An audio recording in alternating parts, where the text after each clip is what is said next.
అందరికీ నమస్కారం. దేవాలయంలో ప్రదక్షిణ ఎలా చేస్తే ఏ ఫలితం ఉంటుంది? ఎన్ని రకాల ప్రదక్షిణలు ఉన్నాయి తెలుసుకుందాము. దేవాలయ ప్రదక్షిణ అంటే అసలు ఏమిటి? దేవుని చుట్టూ గడియారం ముళ్ళు తిరిగే దిశలో మనం కూడా తిరగడం ప్రదక్షిణ అంటారు. ఇది దేవుడే మన జీవిత కేంద్రము అని భావనను సూచిస్తుంది. మొదటిది సాధారణ ప్రదక్షిణ. ఆలయంలో గర్భగుడి చుట్టూ నడవడము. అందరూ చేసే సాధారణ పద్ధతి ఇది. దీని ఫలితం ఏమిటంటే శాంతి, శుభము, దైవకృప.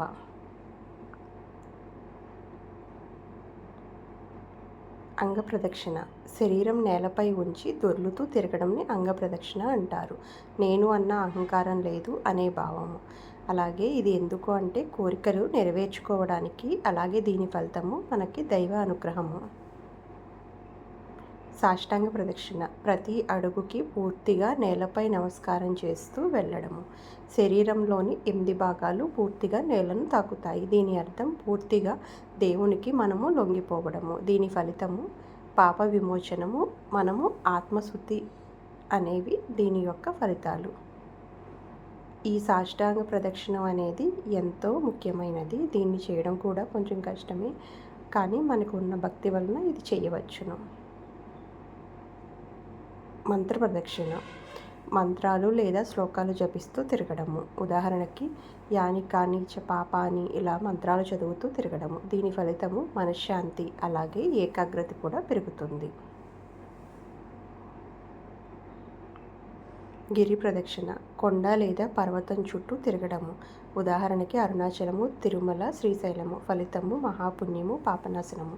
మనం అరుణాచలం చుట్టూ గిరి ప్రదక్షిణ చేస్తాం కదా, అది ఎంతో ప్రసిద్ధి చెందినది. ఈ మధ్య ఎక్కువగా గిరి ప్రదక్షిణలు భక్తులు చేస్తున్నారు.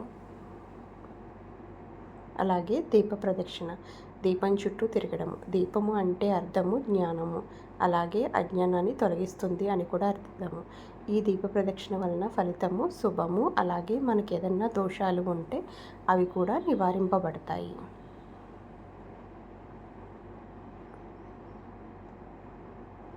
ముఖ్యంగా గుర్తుంచుకోవాల్సింది ఏంటంటే ఈ ప్రదక్షిణల సంఖ్య 3 కానీ 5 కానీ 9 కానీ లేదా 11 కానీ భక్తి ప్రకారం చేయాలి.